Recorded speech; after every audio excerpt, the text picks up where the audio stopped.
Okay, we're ready to start. Good morning, everyone. I am Peter Jaffe from Western University and the Center for Research and Education on Violence Against Women and Children. Welcome to our webinar on the impact of COVID-19 on Ontario's court-related services and access to justice for survivors of family violence. If you look at the next slide, just some basic ground rules. First of all, I'll be introducing each of the speakers, starting with Janet Mosher in a moment, and each of them will be introduced in turn. If you look at the next slide, just a reminder that all the attendees are muted. If you're experiencing any issues, please type questions into the chat box. If you have a question for the webinar speakers, you can type into the Q&A box or chat box, and we'll spend some time at the end on questions and answers. There will be an evaluation link in the chat box at the end. There will be a certificate of attendance that will be generated and emailed to you, so some of you can apply for continuing education credits based on the outline and the PowerPoint. We'll leave that to you. Presentation slides and the recording of this webinar will be posted on our website. There's a code of conduct that we've put into the chat function, just to remind people about appropriate conduct during webinars in terms of the normal expectations we would have in terms of respectful dialogue and discussion. The next slide.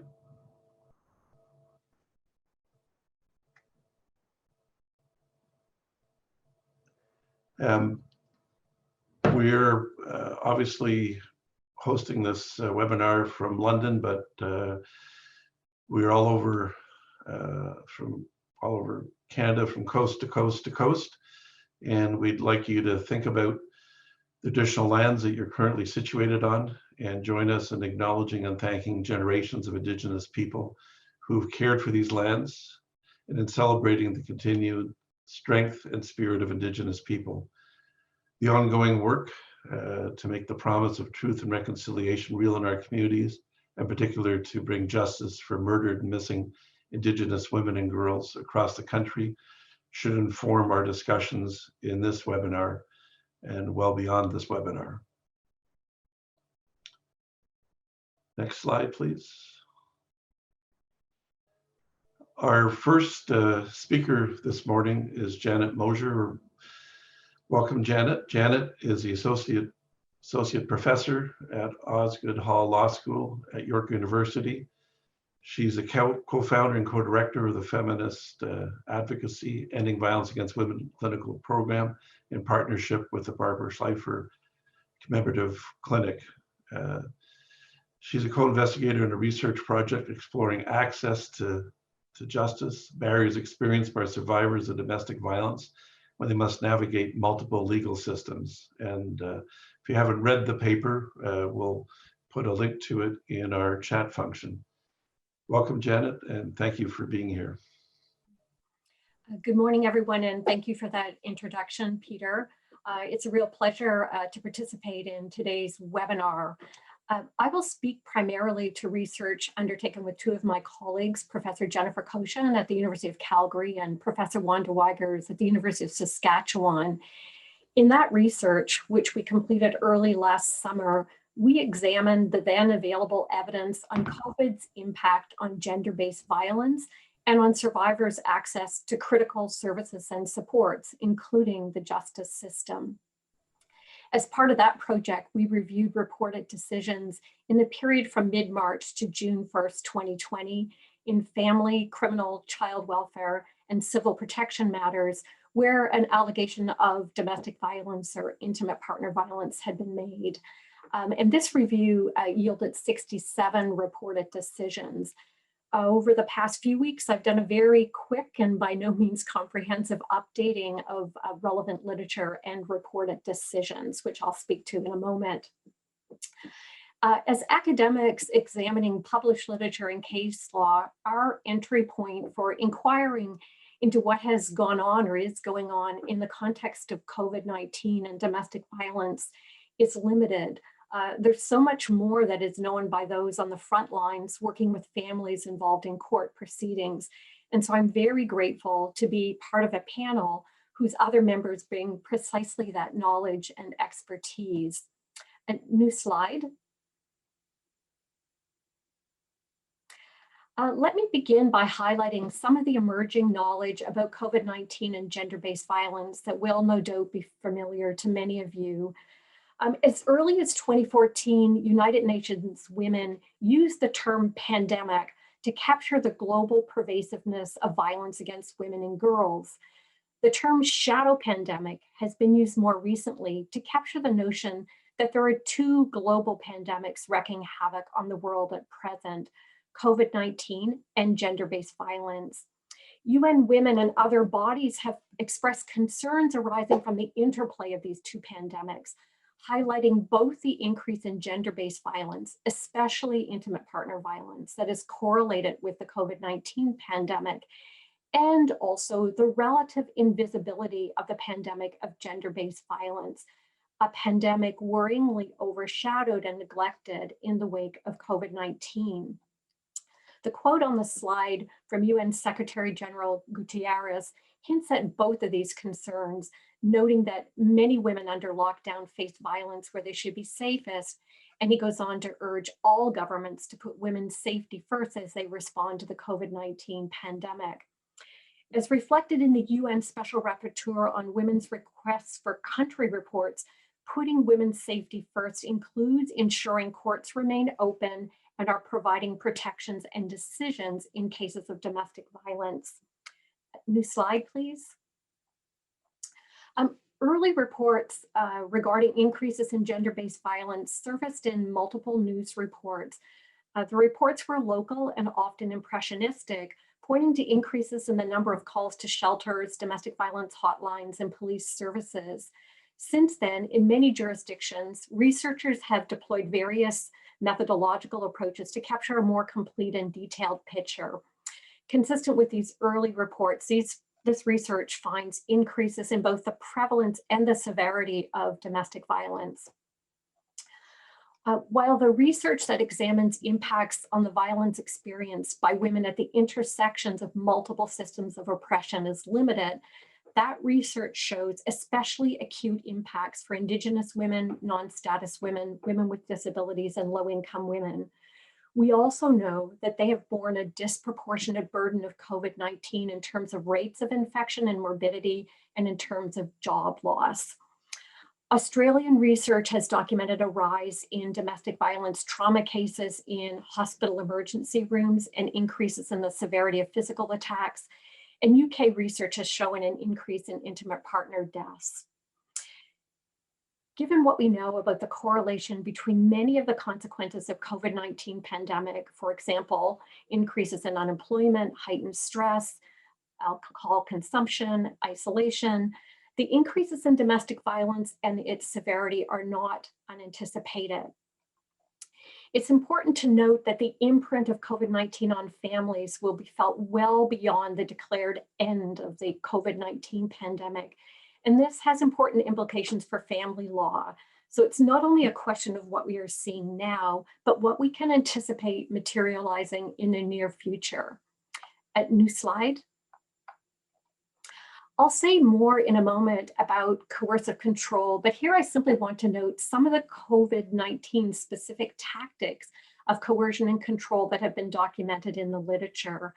The particular source I've included on the slide is Australian, but you'll find several of these and other tactics documented elsewhere in the literature, and several of these were present in the family law decisions that we've examined. While many of these tactics are situated in the context of ongoing relationships, should separation occur down the road and these spouses engage in family law processes, these tactics will be relevant to establishing family violence. New slide.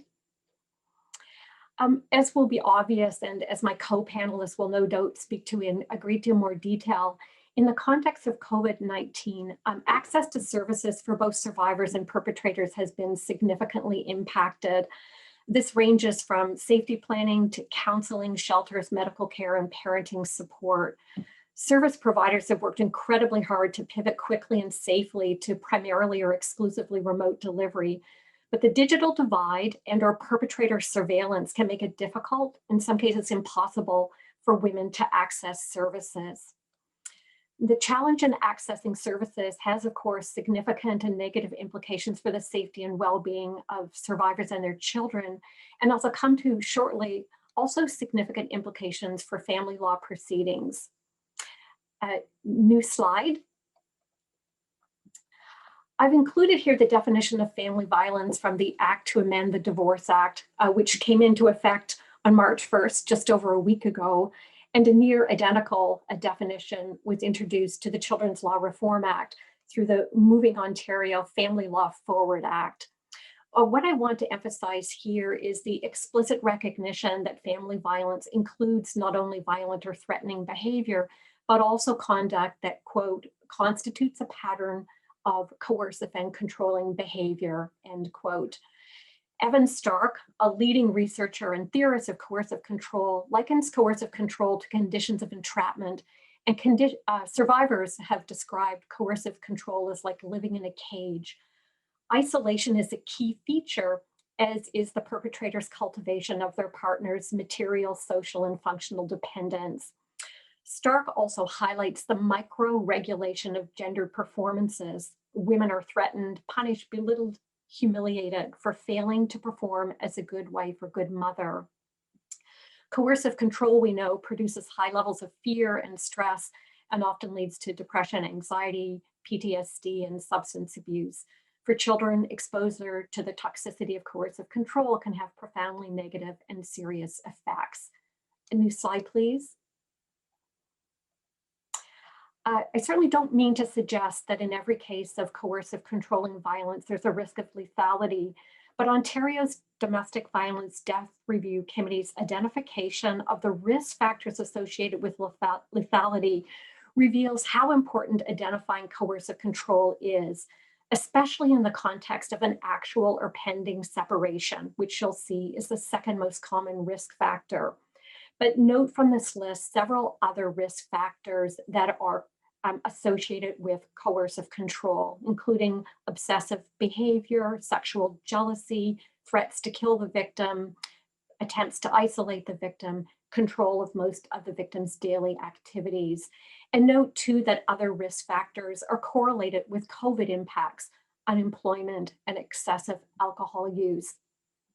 Given the increases reported in domestic violence and its severity, the expanded repertoire of COVID-specific forms of coercive control and the duration of various iterations of stay-at-home orders locking women indoors with the perpetrators, we need to be especially concerned about the potential for lethal violence.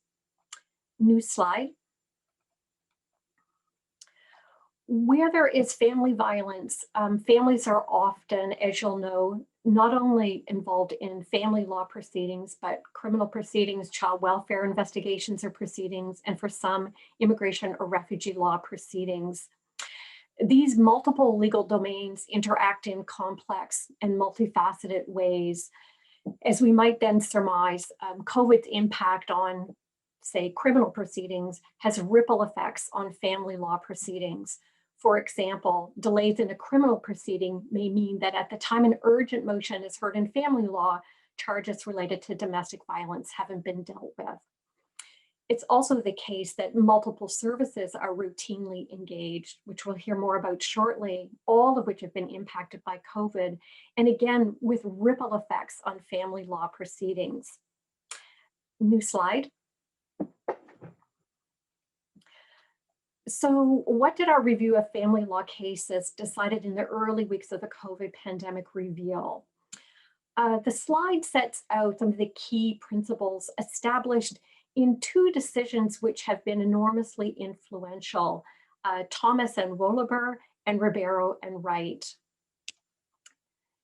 First, let me speak to the urgency threshold. At the outset of the pandemic, courts quickly moved into triage mode. Effective March 17th, 2020, regular court operations were suspended and only urgent matters were to be heard. Importantly, notices from the court regarding suspension defined urgency to include requests for urgent relief related to the safety of a child or a parent. That included a restraining order, other restrictions on contact between the parties or between a party and a child, or exclusive possession of the home. It also included issues relating to the wrongful removal of a child and dire issues regarding financial circumstances, including the need for a non-depletion order. In Thomas and Wobler, the court emphasized that the urgency requirement must be scrupulously and rigorously enforced. The court noted that the concern must be immediate, serious, definite, material, and clearly particularized. The court also highlighted the responsibility of all participants, including lawyers, to ensure that only the most urgent cases were brought forward. Pamela Cross, the legal director of Luke's Place, upon some weeks after the suspension of court operations, that those who had consulted with a lawyer were wary of proceeding given the urgency threshold imposed by the court, even though they needed a restraining order. Or, as reported in the news in early June 2020, a counsel to the Chief Justice of the Superior Court of Ontario noted that there were fewer motions involving domestic violence brought in the first 3 weeks of June that had been anticipated. Counsel went on to note that while 45% of urgent cases were family and/or child protection matters, only a handful of those urgent cases dealt with the fallout from domestic violence. Clearly, more data are required here, but a concern arises whether the stringency of the test, perhaps together with the layered complications of online proceedings, prevented some of those experiencing family violence from seeking protective relief. In our review of cases, we also raised the question of whether the articulation of the threshold, immediate, serious, definite, was well attuned to capturing instances of coercive control.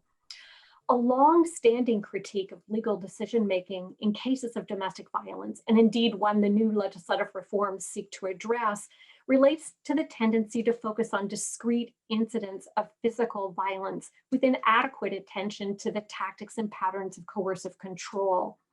In the urgency cases, as well as cases deciding the substantive issues between the parties, we noted that in many instances, the facts as described referred to various behaviors, including COVID-specific behaviors, which may well have been tactics of coercion or control, but which were not analyzed or strung together within that framework, even if they were characterized by the court as troubling.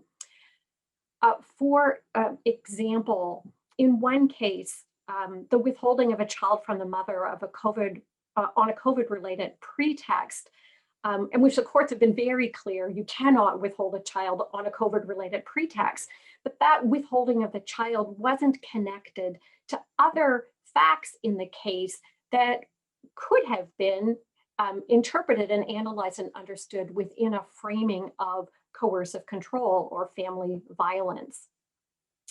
Let me speak briefly to a second presumption that all custody and access orders should be complied with. The courts have said all custody and orders should continue and be complied with, those subject to modifications necessary to ensure that all COVID precautions are adhered to, including social distancing.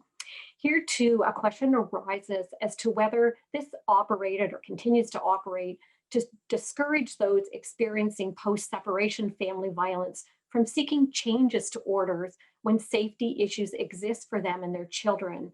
Or might they be operating to pressure women to agree to unsafe modifications to ensure COVID precautions are adhered to? No doubt this concern manifests across many different situations, but particularly poignant ones relate to the closure of supervised access centers, as well as the closure of the many public venues where access exchanges occurred pre-pandemic. This raises the possibility that some women have felt pressure to agree to a non-neutral access supervisor or to unsafe locations for access exchanges. Let me then turn to settlement expectations. The expectation that parties ought to try to settle was firmly in place well before COVID-19, but the courts have emphasized that especially now during COVID, cooperation and communication are required, and they have strongly encouraged parties to resolve issues on their own. And certainly in our review of case law, there were a number of instances where judges encouraged conciliation and compromise where mothers had brought forward facts related to family violence.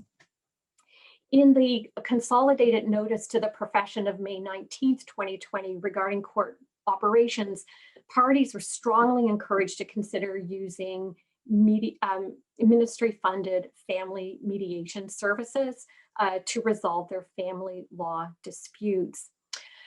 For those experiencing family violence and perhaps particularly coercive control, cooperation is more likely to take the form of submission to the perpetrator's demands and may well compromise the safety of women and children.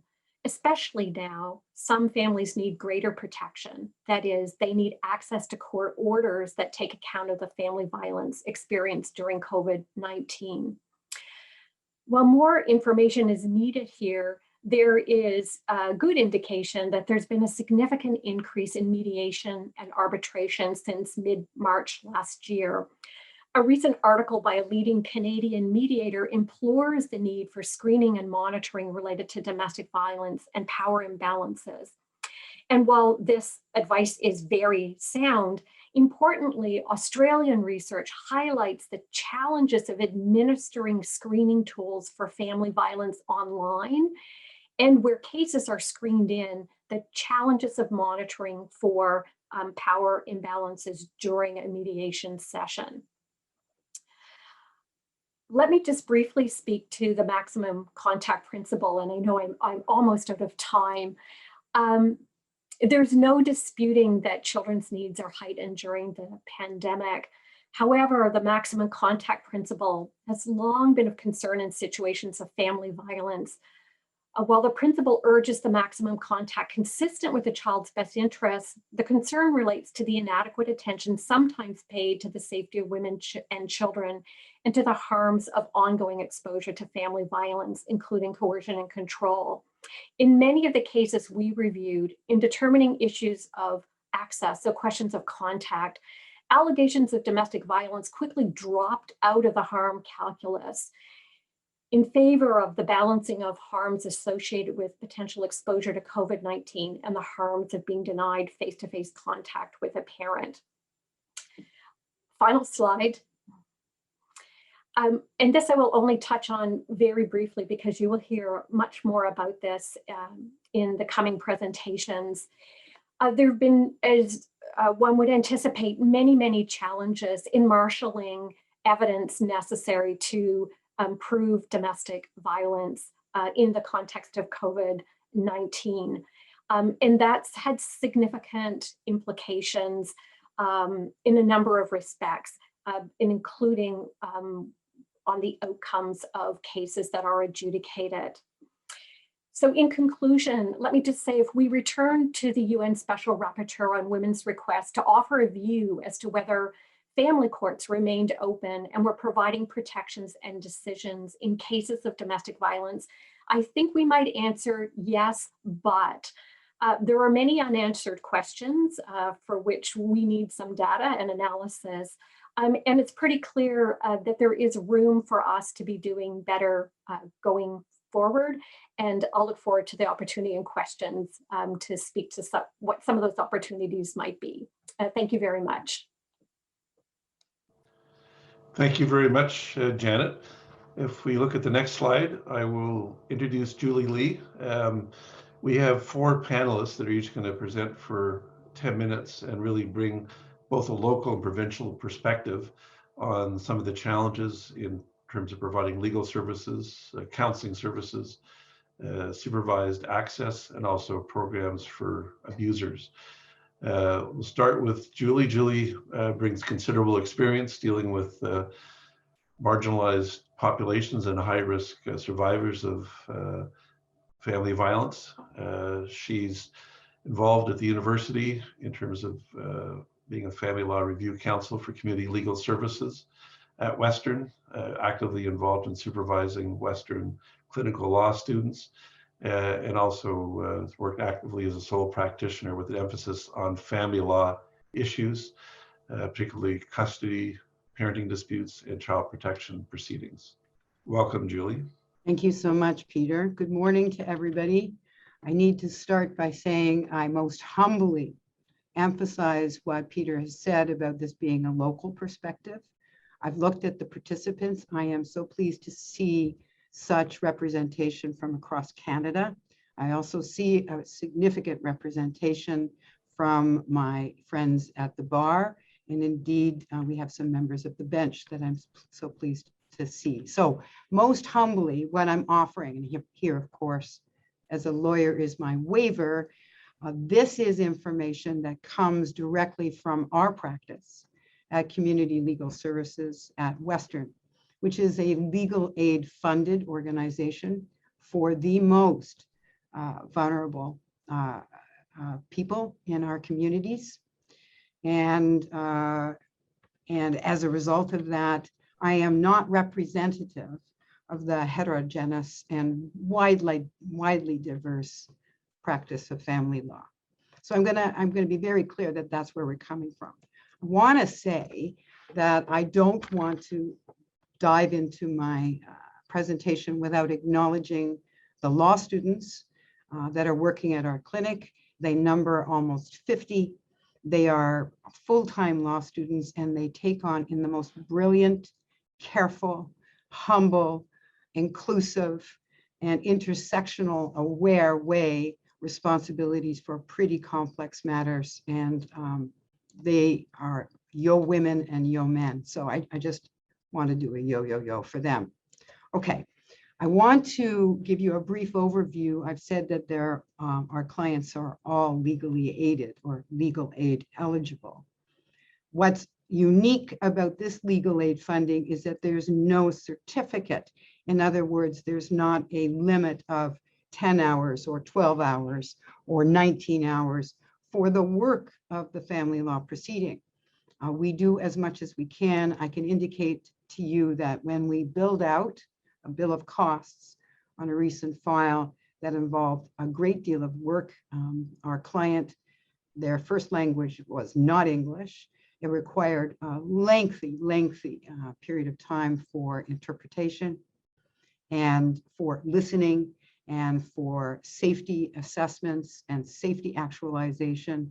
Our work could have been billed out, even discounting for the fact that we're an educational institution, to well over 50 hours for a single urgent motion.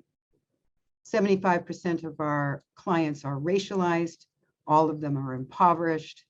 If I look at the new and very welcome definition of family violence, I can see plainly that we have representation from situational or what's called common couple conflict or violence.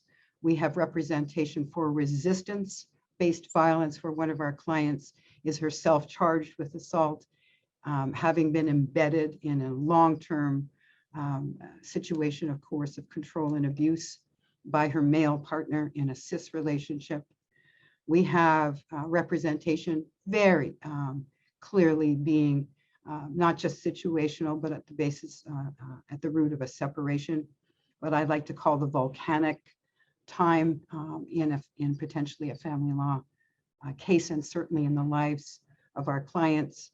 And we do have representation of the long-term coercive control impact, which often leads to serial litigation, where one or well, actually 3 or 4 of our clients have been in court for almost a decade, and one more than a decade.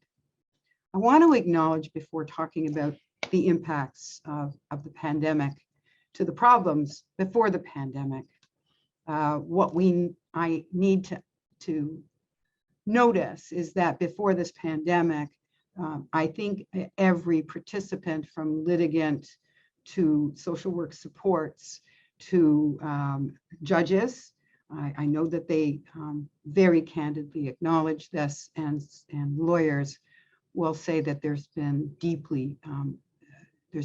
a deeply stressed and in some cases extremely ineffective system.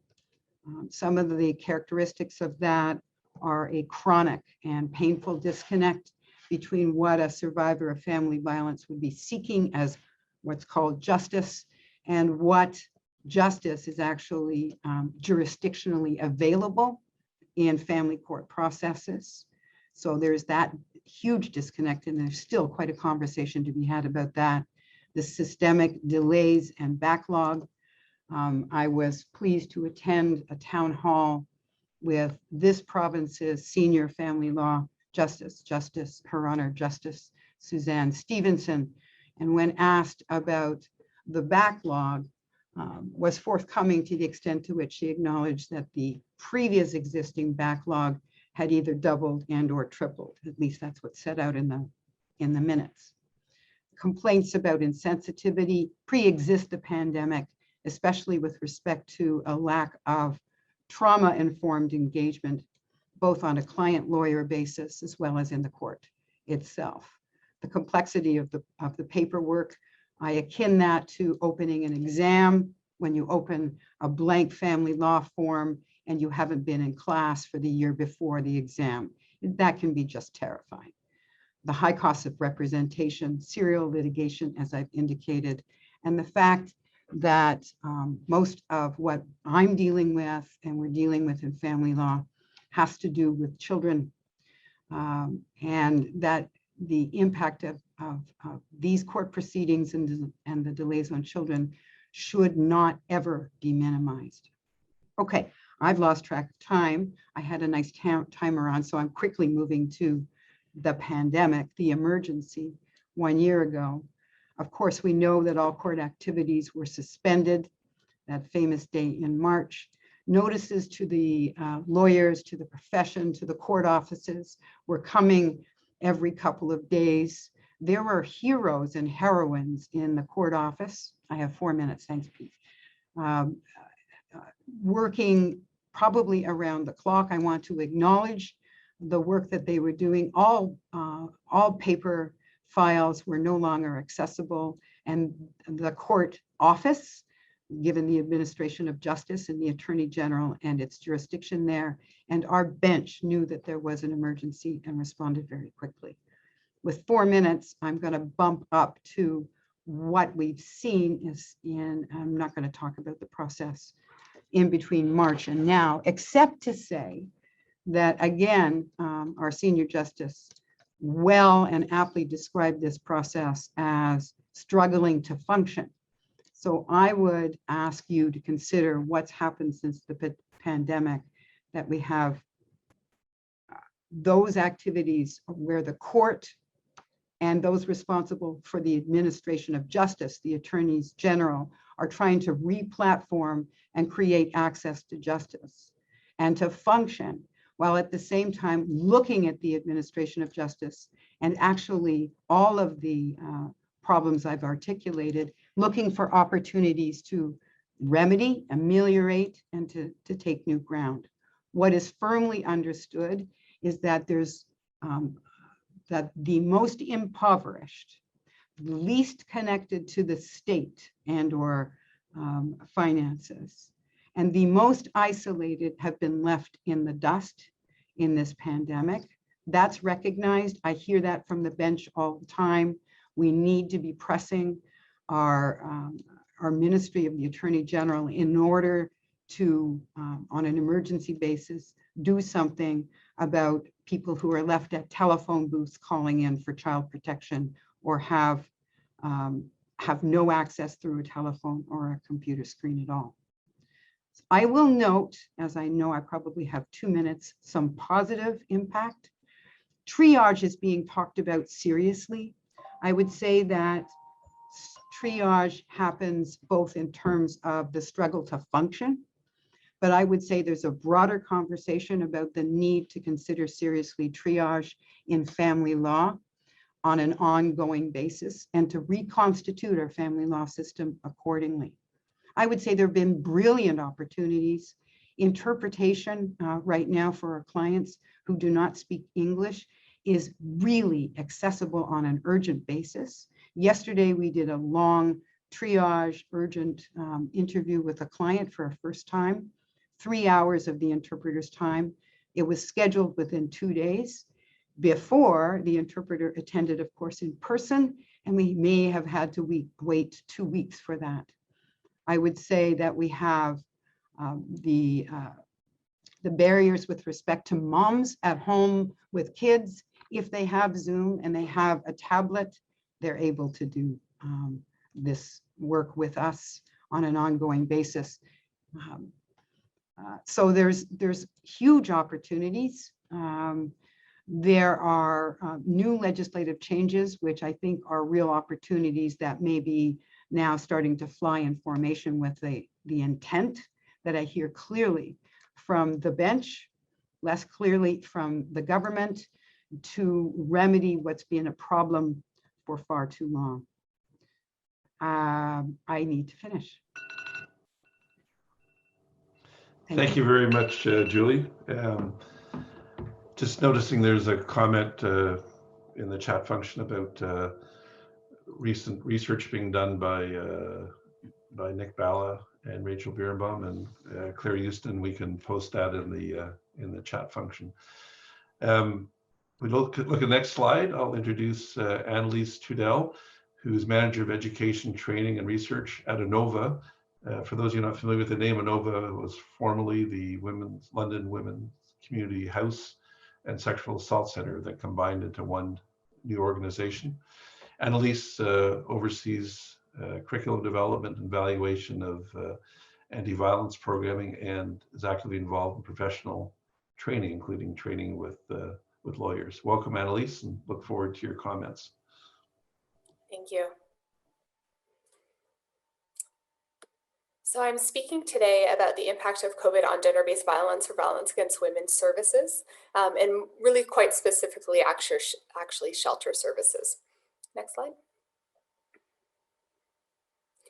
So a few of the themes that really emerged now a year in, the first one that I'm going to touch on is that there's been a balancing act, and it's been sort of struck differently by different organizations.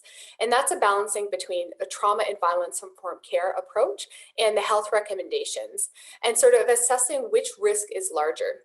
So for example, some shelters have decided to stay at full capacity and to perhaps institute some things like curfew and things like minimizing folks being able to leave shelter and trips like that. Some have moved entirely to alternative housing options, so utilizing hotels in order to sort of be able to space folks out, but also noting that those are not high security spaces, so having to do really refined risk assessment in those venues. And so that challenge of figuring out how to hold to health recommendations and how to also hold to what we know is best in terms of trauma and violence-informed care has been a real challenge. Please click. So one of the studies that was done in partnership with Anova, and then we've been a participant in it, is by Dr. Nadine Wathen at Western. And it looked at the use of these hotels and motels through COVID and whether sort of what the impact has been on women and children, on staff and on EDs. So some of the benefits of utilizing them. For women, they noted greater independence. They really preferred the privacy of those spaces. For staff, the ability to serve more women. So as mentioned, this one of those balancing acts. So at Anova, any shared washroom rooms, we then minimized to one room. So if we had not utilized hotels and motels, we would have had to really cut our numbers of folks we served. So by utilizing these other venues, we've been able to keep our numbers up. For EDs, they noted that some women have difficulty following some of those strict guidelines within shelter in terms of the COVID restrictions. And so that alternative housing minimized that. And by that, that's a really important point because those COVID restrictions have been really in some ways triggering for survivors. So they're reminiscent of isolation that abusers have leveraged. They've really having to go into quarantine when you come into shelter. And having folks stay at a distance with significant PPE has really challenged that connection point that is so key to healing. So in some ways, having folks in a hotel or motel has minimized some of that. There were a lot of concerns, though, noted. So for women, difficulty getting the help that they actually needed and wanted, and worrying about, say, missing that daily check-in if they had left their room. And the stress of where the hotel was located or sort of other residents around them. For staff, the inability to make a genuine connection and hard to assess appropriate risk. So those are not high security, as mentioned, and also hotel staff are not trained to support that. So we had to really refine how we do that risk assessment, and it is not appropriate for many women and children to go into a hotel because of that. And EDs also noted, executive directors also noted security concerns, but in a lot of ways, those concerns were also about being able to support our women and children, especially when there's some challenging behavior that's emerging in relation to, say, other residents or sort of property damage, and having to navigate that relationship with hotel providers. Next slide. One other theme that emerged was this bottleneck, or a notion of a bottleneck. And so prior to COVID, there was a bottleneck between exiting shelter and getting housing, be that social housing or other forms of housing. And that really means that kind of determines the length of stay in shelter in sort of a normal course of action. In the context of COVID, that bottleneck has even significantly become more challenging. So that's both for two reasons. One is that the challenge in getting social housing has become greater and more challenging, but also we have, for many shelters across the province, fewer beds to offer. And that's back to that balancing act of how many beds and what kind of health protocols are we trying to navigate in that. And so for Anova, for example, what that's meant is that the length of stay this past year was up on average 71 days. That's quite a bit. And that really means that for every day that a woman stays longer, that's a day less that we can serve someone else. And so the number of times that we had to turn a woman away who called our shelter was up, and it represented 28% of our calls in 2020. Click, please. Can you go back a slide? There was something that was supposed to pop up, but it didn't. So I'll just speak to the image that you see there. Was also part of Dr. Nadine Wathen's study, and it was looking at the impact on shelters of having to institute different types of quarantine protocols. And it was really, I won't dive too deeply, but it was really important to look at, because what it showed us was we lost about 27% on average of our space usage across the province in terms of our shelters. So the first rung is sort of shelter use in normal times, and orange represents primary space, which is bedrooms and washrooms, and gray is representing secondary space, so communal space, children's space, and eating space. Physical distancing protocols, so the dark blue is where we increase cleaning. And then at the bottom rung is when we have quarantine protocols in place. The dark gray is the space that we closed off. And so you can see one of the bedrooms, 1 out of 4 in this particular example, was closed. All of the communal space was closed. And so not only does that have a bottleneck in the sense of how many folks we can serve in that shelter, but it also completely shifted how we're able to serve them. We're not able to sort of gather for meals. Meals are isolated into their own rooms in many circumstances. So the layer upon layer of isolation and distancing has been really challenging to navigate. Next slide. I would be remiss if I didn't also point out the impact on staff and volunteers in this sector. We were part of running a national survey almost a year ago at this point, asking staff within the sector about the impact of COVID. And one of the sort of startling stats that emerged out of that was that 81% had noted work-related stress was significantly or somewhat more than it had been prior to the pandemic.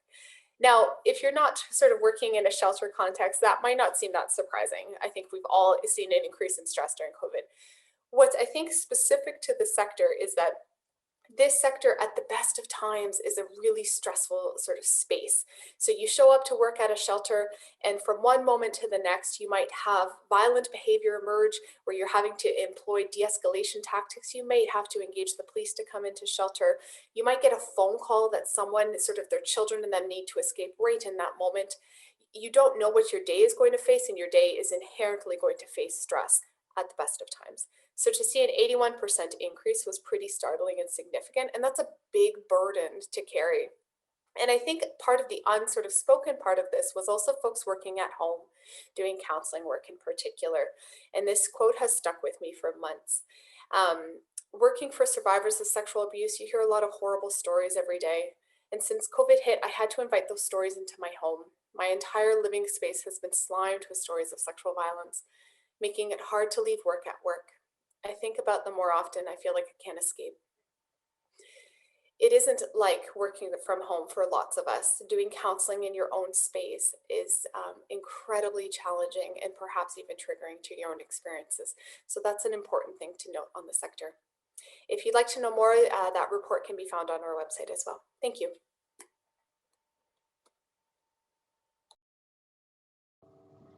Thank you, AnnaLise. We're going to now turn to Tim Kelly. And again, I just want to say that all of the presenters could have managed a 3-hour presentation just by themselves. So trying to get people doing this work down to 10 minutes is difficult, but I appreciate your support. Tim comes to us with lots of experience as Executive Director of Changing Ways, London, Middlesex, Chatham, and St. Thomas, Elgin County, co-developer and trainer for Caring Dads, a program helping fathers after violence, which has been a critical program in our community. And we've asked Tim to address some of the challenges in trying to help abusers change with the new COVID environment and trying to do things through Zoom and other formats. Tim, over to you. Okay, thanks, Peter, and hello to everyone who's out there. Really appreciate the opportunity to have this talk and present what we've been doing. What I'm really going to focus on in this talk is specific the partner assault response programs, and those are the court-based programs to intervene with men who cause harm in their families in Ontario specific. Although the sort of challenges that I'm going to talk about, we saw through our conversations with our partners from around the world and across Canada and the United States as well.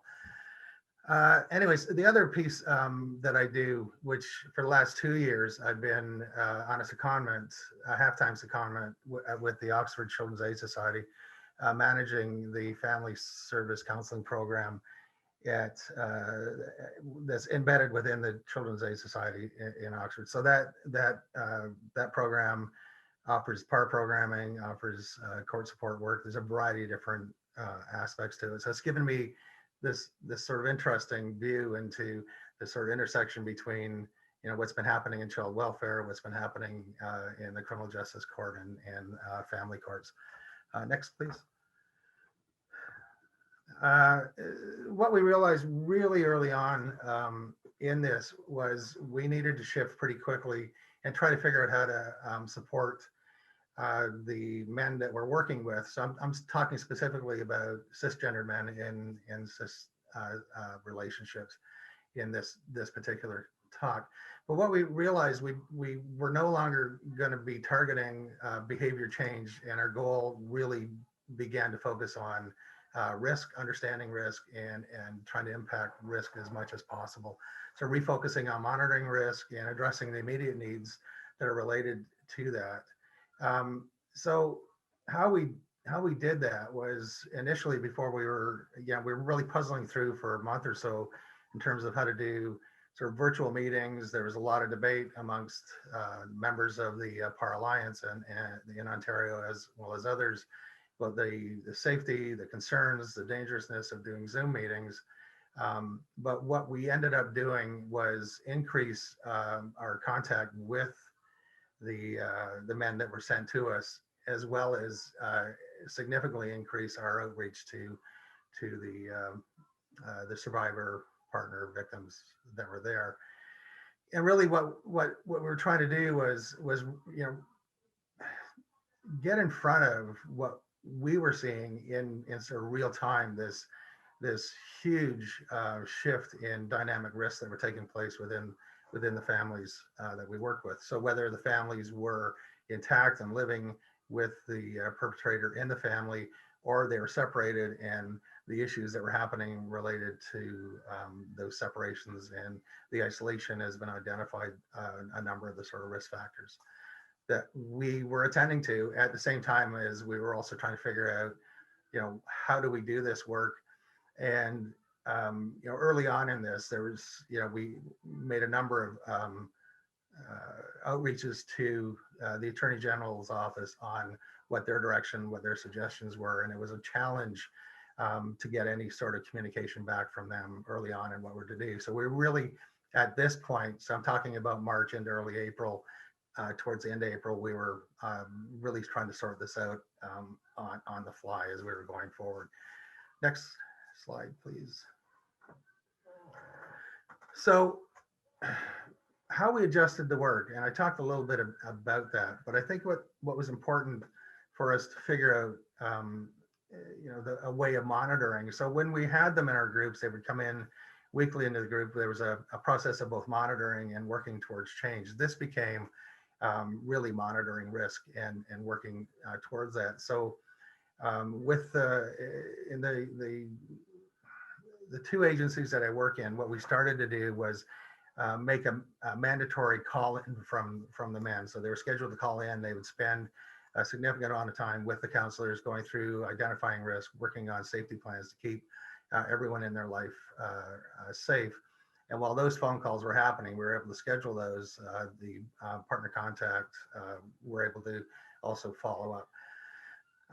So we identified key dynamic risks for reassault, and those were the sort of areas that we saw as really vulnerable at this point in time that we would start targeting and looking at. And Janet Mosher identified a number of those risk factors in her presentation that we were all really becoming quite aware of what that meant in terms of the lockdown that was happening. And we wanted to work with the men to help them understand the risks they were posing to others. And what we were able to do, even though we were all kind of moving into this virtual, was look at ways of collaborating differently with other social services and managing to reduce the risks. And one of the, in the Oxford County area, an example that I can talk about really briefly was we had a number of men who were significantly unhoused at the time. They were living in their car. They were unable to go home because of the conditions of the court, and family members, because of the kinds of restrictions, weren't taking these men in. So we had a number of men that were sleeping rough or sleeping in cars, and it became quite a significant issue for us. And so we were able to bring together in a number of occasions in Oxford a situation table meeting virtually, where we identified the risks that were there and had other service providers able to kind of come around them and really this was a focus on reducing risk. So what we were able to do then is provide, really immediate and practical support to change that. And so when I talked earlier, the slide before, our sort of focus in doing this work moved from, really targeting behavioral change tactics and working with men to really just in the moment right now in this time, focusing on those risk factors that were there. Next slide, please.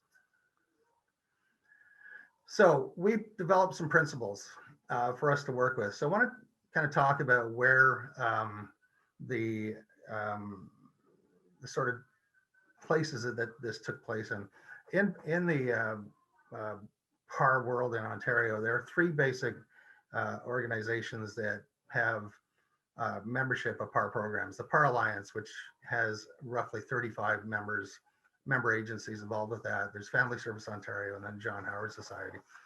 So we began to look at, sort of direction in terms of how do we provide sort of some guiding principles, and developed those principles to help guide decision making.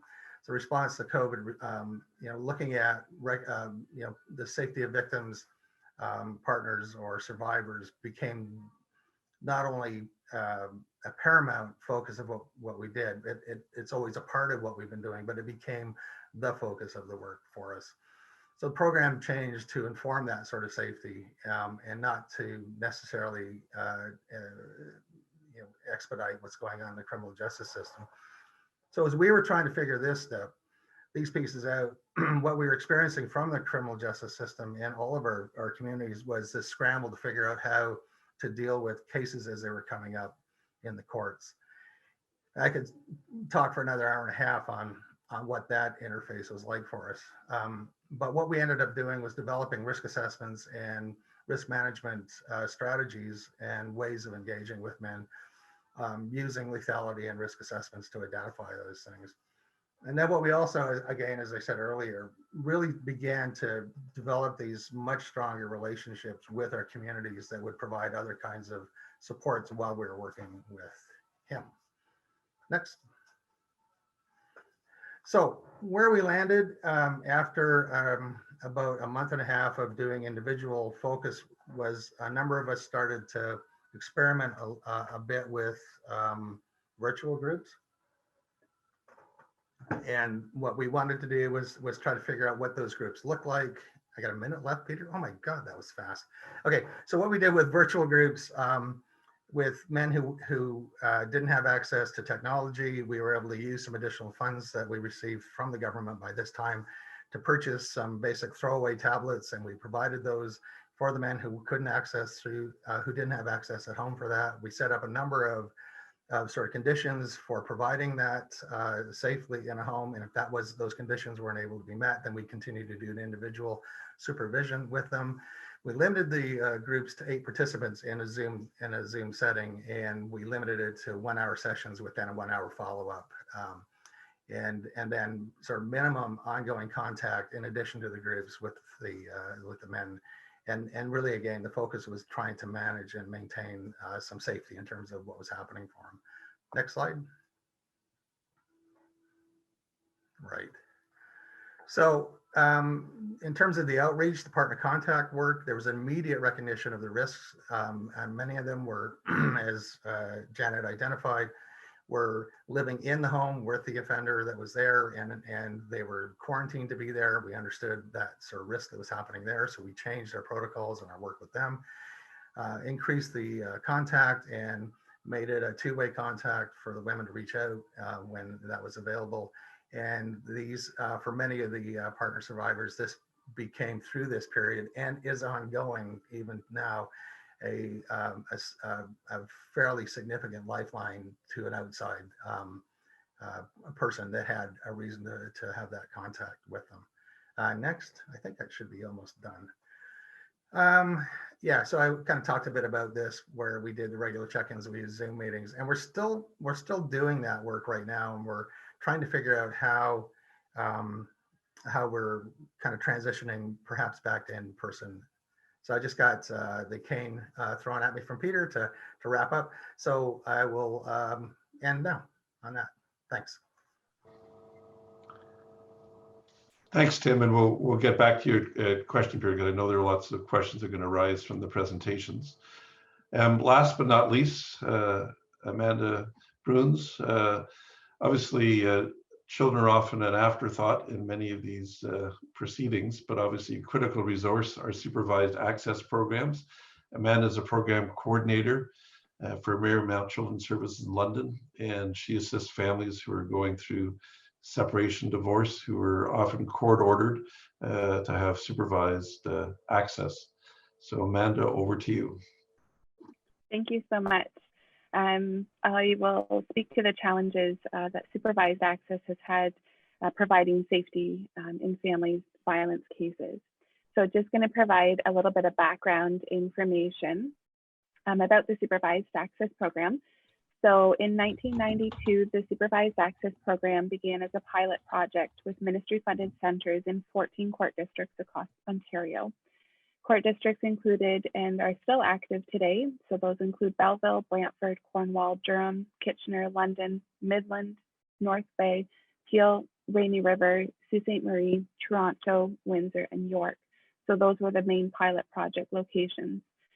So after successful review of the pilot in 1994, the Supervised Access Program was granted full program status and became a permanent part of the Ministry of the Attorney General.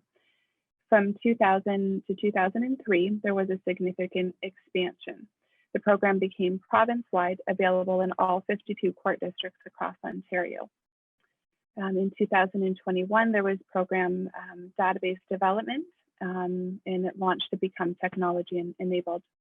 In 2008, the program funded doubled, allowing for full province-wide expansion. All satellite locations became full centers. Many centers expanded their sites, hours, and staffing. In 2018, there was the launch of a new, more accessible database. And then in 2020, the program shifted divisions within the Ministry of the Attorney General. So now we are under the Victim Services Ontario with a regional approach.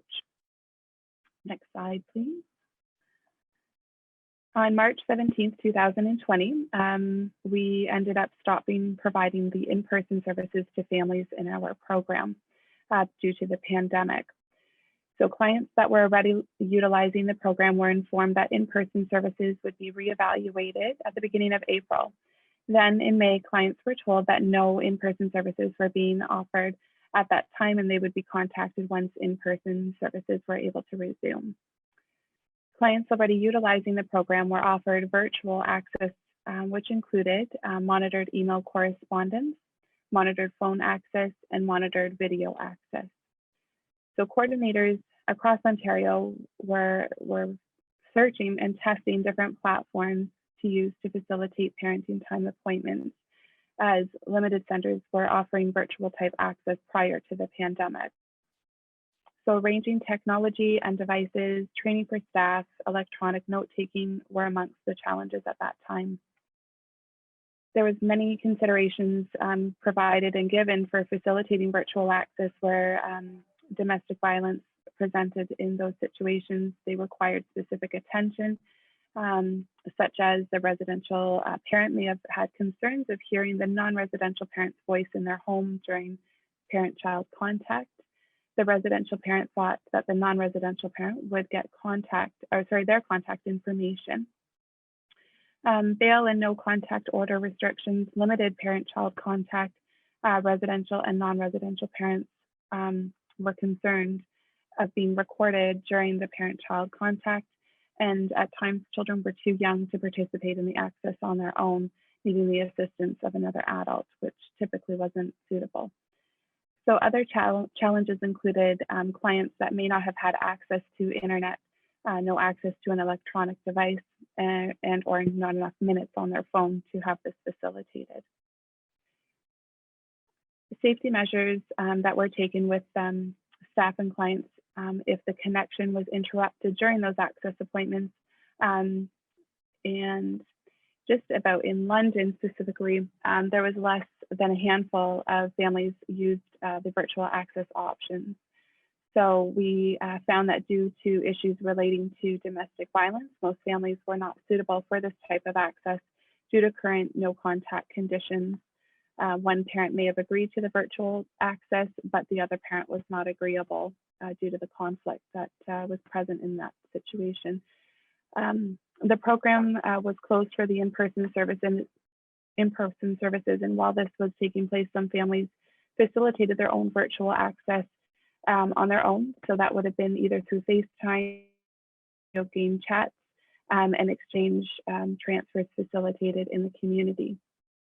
Some successes with offering virtual access, it was a reduction of barriers associated with transportation for clients getting to the access centers, inclement weather closures, sickness, children with specific behavioral and or medical needs, child-adult mental health concerns, and hearing and speech impairment. Some coordinators across the province did start to see the courts ordering or parent time agreements indicating that both in-person and virtual options at that time would be for those specific cases because of ongoing pandemic-related disruption to parent-child contact. Next slide, please. So in terms of the in-person services, the London site resumed in-person supervised exchange transfers first, and that took place in July 2020. In-person supervised parenting time resumed September 2020, and then we resumed accepting new referrals in October of 2020. So our site remains available for in-person services, and there's limited availability to facilitate virtual access for families experiencing barriers with in-person. And that could be relating to medical issues, preventing masking, the non-residential party resides outside of the country and unable to cross the border. Some challenges that have been experienced with providing in-person services. Across the province, some access centers are located in childcare settings, and they've been closed on and off during the pandemic, so they may have not been able to go into their office space and then not able to reopen for in-person services. There's been much varied information provided by the different public health units across the province, and this has really played a part with some centers not being able to provide in-person services. The group setting and physical distancing restrictions continue to pose challenges with in-person services. We have challenges relating to costs, to reopening safely, providing PPE, disinfecting, sanitizing, air purification in on-site access spaces. There's also been the need for increased staffing needs to operate the program with all these challenges. Issues that continue to pose challenges at the time of in-person parenting appointments is gift giving at the time of the on-site parent-child contact, food being brought into the access center, guests attending the supervised parenting time appointments, items passed between household, masking, sharing of affection during parent-child contact. We continue to have some challenges with the staff responding to clients who are increasingly isolated, many of whom already struggled with addiction and mental health issues, of course, including issues related to domestic violence and stresses of job loss. So in London, the current supervised parenting time appointments are limited to 1 hour opposed to 2 hours every other week. So that's been a major reduction in services that we're able to offer to families. There's a limited number of exchange transfers at one time that we're able to facilitate, and this has led to shortened off-site parenting time. We have seen an increase of anxieties that parents have had that this may be portrayed onto their child or children, and this has contributed to children attending off-site parenting time arrangements. We continue to support the children and parents during these times with their concerns of COVID-19 guidelines. When our families resumed services, numerous parents had not seen their children for months, which has led to a reintroduction type of parent-child contact. Some children did not want to share any physical contact with their non-residential parent any longer. Children did not want to sit near them, citing they had to be 6 feet apart. Children questioned their non-residential parent and if they were practicing proper COVID-19 guidelines. Families who had supervised exchange transfers were left with nowhere to spend time together, as many establishments were closed due to the local COVID-19 restrictions.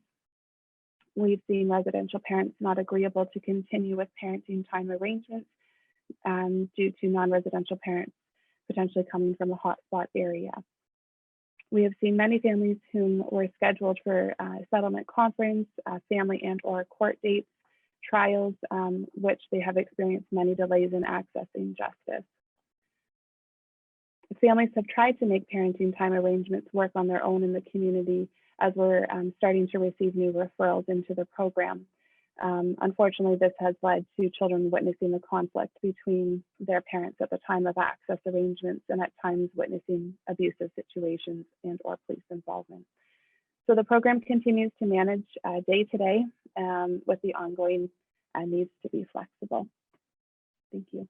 And I just included the contact information for myself on the last slide. Thank you very much, Amanda. Again, I appreciate everyone presenting in such a tight time frame, and we have lots of great questions. So if I could ask the panelists to put on their video and ready to unmute themselves. I guess let me just, and there's questions for everyone. Let me just throw a question, Tim and AnnaLise, is there any emerging research or things that you're aware of that talks about the difference between counseling in person or counseling by phone or video, or if there's not research, do you have a sense of, from your experience, about effectiveness? Are we, And at least maybe start with you. Any impressions from your staff about effectiveness online and phone versus in person? That was one of the themes that emerged out of that national survey that was done and continues to be something that is present for our staff. It does increase access for some clients. So for some clients, this has been really beneficial, actually. It's sort of forced us into a change in a positive way. So that might be because of transportation issues, that might be because of ability issues, but also just the convenience and the privacy of their own home rather than coming into a building that is sort of publicly stated as such. However, for a lot of the more obvious reasons, it's been a barrier. So being able to do counseling in a home where your abuser's 2 rooms over, or your children, and you're trying to manage that, and technological challenges. But I think presuming that it is only one or the other is false. It's presented both positives and negatives. Tim, any brief thoughts on that? Yeah. So in terms of what we ended up doing and refocusing the work, we focused on targeting risk factors and working with that. So we do have some, and that was, making those decisions was based on some earlier research that we've done with Dr. Scott, Katrina Scott at the center now, looking at dynamic risk factors and how to work that, how to focus those. So we did some work on that. And that kind of, it was the basis of that research that helped us develop this sort of strategy going forward with this. The upside of this, and I'll echo what AnnaLise said, was what we saw was a real shift in access, where we had men who were much more rural and had transportation issues. If they were able to actually get access through a phone or through a Wi-Fi, then we were seeing them a lot quicker coming into the program. But again, I want to reiterate, we weren't really targeting behavior change as much as we were targeting safety and looking at risk, the implications of risk related to what was happening there. So I saw that question come up. I texted Katrina in the middle of it. She said, that sounds like a really good research study to come up once we find some air to get out on this. So. Sounds good. And also a good reminder from both of your comments that there's lots of research with trying to provide services in rural, remote northern areas where this is sort of a reality and parallels some of the COVID experiences. And so there's some tricky legal issues, so I'll get Julie and Janet will need to help us on these. There's a question about how to put secondary source evidence about violence before a court on interim motions. Julie, does that question make sense to you? Yes, I'm not surprised by the question. I know that Professor Mosher's paper, there was a lot of focus on the urgent motions that cascaded or didn't cascade after the beginning of the pandemic. My response or my thinking about that as somebody in practice is to really understand how temporary those orders are. The urgent motion is never going to be defining what the final outcome is going to be, especially given the pre-existing law and the fact and the very nature of what a temporary order is, and the law reining in what can be decided on affidavit evidence, which is the stuff of a temporary or urgent motion, and what needs to be decided on the more substantial in-person or viva voce evidence. So the evidence that needs to be before the court, there were limits because the court itself was desperately trying to control the paper coming to the overwhelmed people who are judges and trial coordinators and office people. They really wanted to target as efficiently as possible because that's one urgent motion was matched by another 25. So they tried to focus it. Now, having said that, if there was evidence, and I worked on some urgent motions in the beginning of the waves, the first wave, that evidence should be corroborative evidence. It should be doctors or a third person's evidence, some sort of professional working with the child. It depends on the order being sought, okay? I can't say, like, we don't know what orders were being sought. I think that restraining orders were going ahead, but not as many as we thought would occur.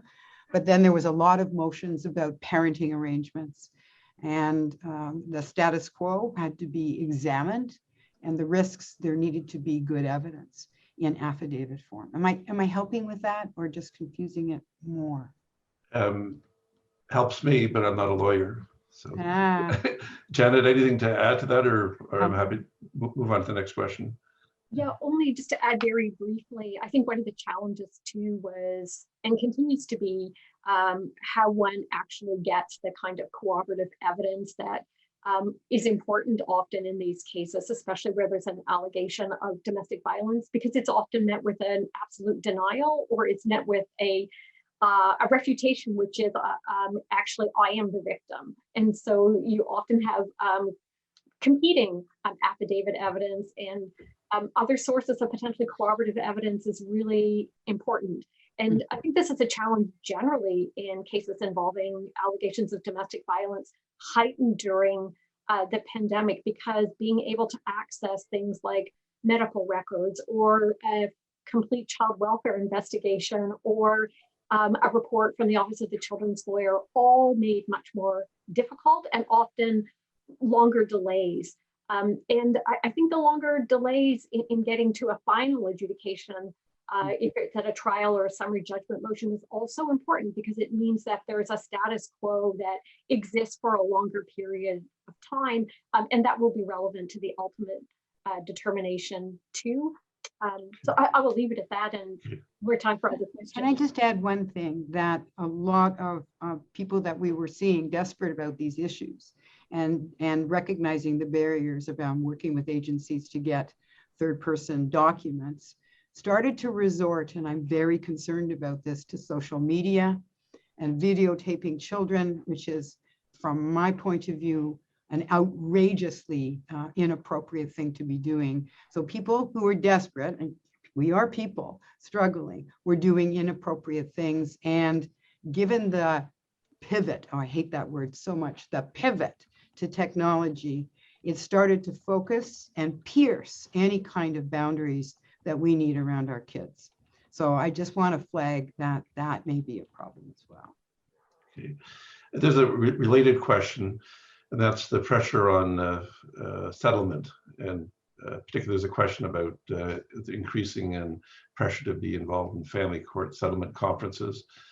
Janet and Julie, any thoughts? I mean, it's a general thing that you hear from many survivors, that, you know, when there's difficulty accessing courts, and also, you know, accessing proper representation, there's a pressure to settle. Is that an issue you're seeing? I don't like the word pressure to settle. I think that family law litigants should be really seriously thinking about resolving these issues in or out of court. If you're in court, it means that you still have an opportunity to resolve it, as long as we take seriously the risk.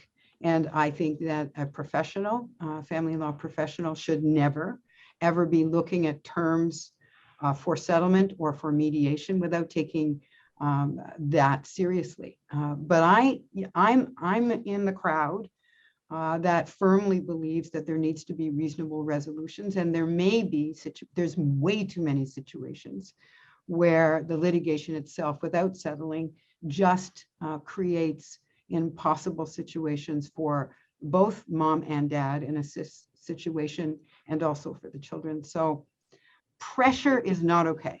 That's not serving somebody's needs.